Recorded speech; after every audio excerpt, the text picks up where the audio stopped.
Dieu m'a fait la grâce d'écrire environ une cinquantaine d'ouvrages, dont 17 devaient être présentés au cours de ces séries de dédicaces. Nous avons 3 titres principaux.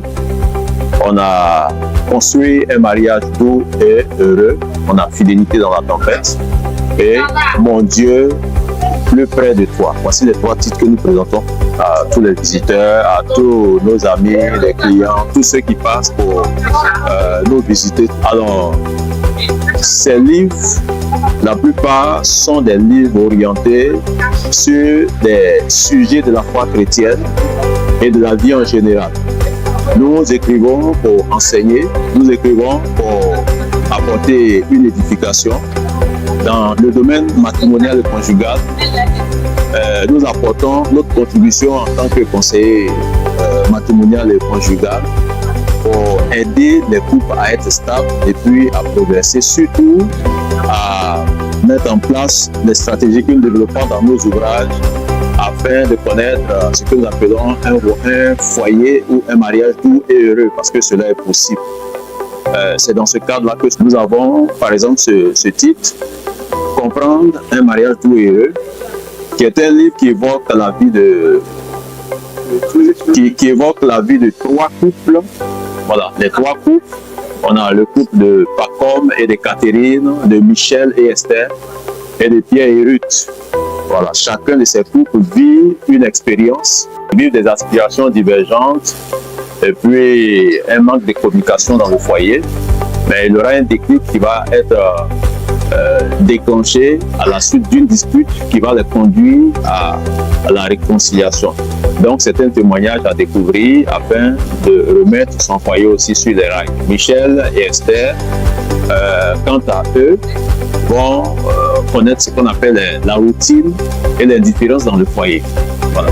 Donc c'est des scènes qui sont présentées afin que chaque lecteur puisse se découvrir et puis exploiter les solutions qui ont été mises en exergue dans cet ouvrage. C'est le contenu du livre au sujet de construire un mariage doux et heureux. À côté de cela, nous avons un autre livre sur la vie familiale et conjugale, Fidélité dans la tempête, qui évoque une histoire de Marc et Nathalie qui ont traversé des difficultés, qui ont vécu des rencontres, et ces rencontres leur ont permis de revenir en évidence afin de se reconstruire pour pouvoir sauver leur vie conjugale qui était en péril. Alors, il est important de découvrir le contenu pour pouvoir savoir qu'est-ce qu'il faut en pareille situation lorsque nous sommes en couple, que nous sommes dans une tempête. Voilà, il y a toujours une issue possible pourvu qu'on ait la volonté et puis on puisse se recommander entre les mains du Seigneur. Fidélité dans la tempête, c'est une recommandation. Le 3e livre ici proposé, c'est Mon Dieu plus près de toi, qui relate la vie de Marie. Marie qui est une femme qui va connaître des difficultés, il va vivre vraiment une tragédie.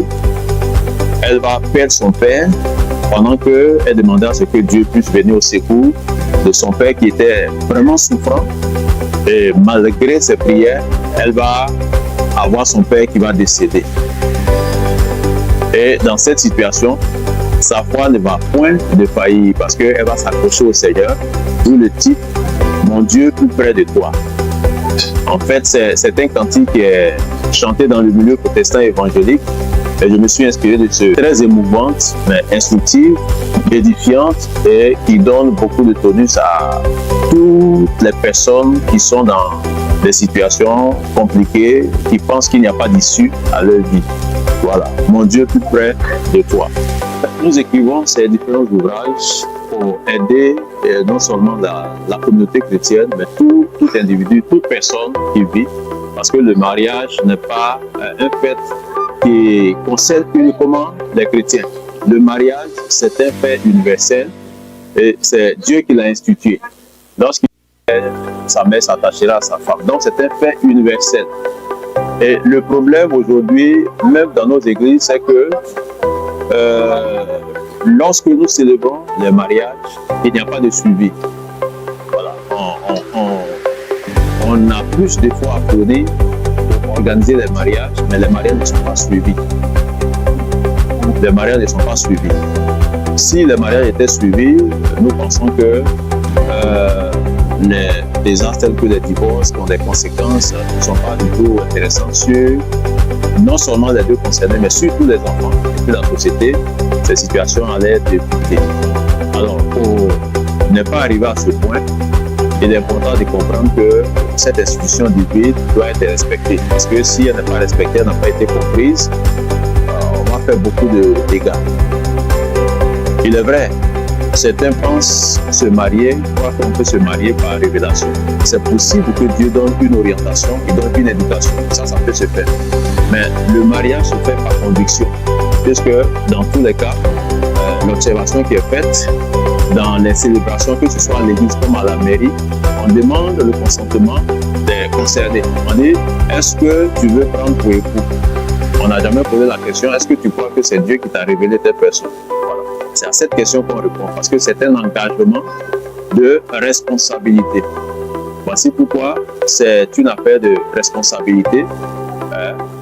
Pour vivre dans la vie conjugale, il faut être responsable. Il faut peser tous les contours afin de s'y engager.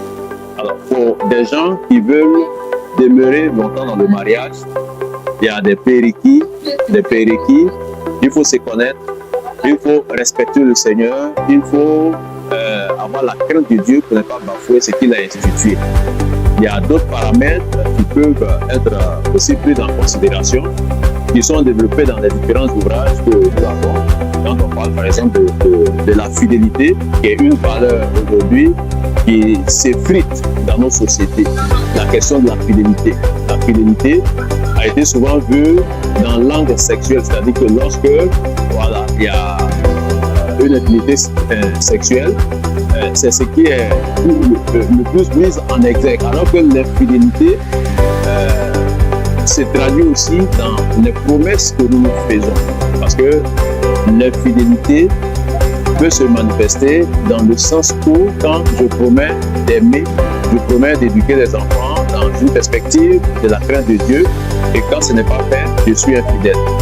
Quand je promets d'être soumis et que je ne suis pas soumis, ça devient de l'infidélité. Vous voyez, donc l'infidélité n'est pas uniquement focalisée sur la question sexuelle. La question sexuelle est une partie, lorsqu'on n'est pas respecté, de l'infidélité, mais l'infidélité prend en compte beaucoup de paramètres, des engagements que nous prenons le jour de la cérémonie et que nous ne respectons pas. C'est tout ça qui constitue l'infidélité. Voici pourquoi, pour éviter l'infidélité, ce à quoi les deux consentants, l'époux et l'épouse, doivent s'attacher, c'est la crainte de Dieu. La crainte de Dieu peut nous conduire à éviter ce type de désastre, afin que chacun de son côté fasse des efforts. On a souvent parlé de ça, et puis de vivre cette expérience qui est extraordinaire, parce que Dieu n'a pas voulu faire souffrir l'homme pour dire que l'homme quittera son père et sa mère s'attachera à sa femme. C'est un bonheur en fait que Dieu recherchait pour l'être humain. Donc le mariage n'est pas une fatalité, le mariage n'est pas un piège, le mariage n'est pas un malheur. Tout dépend de ceux qui s'engagent.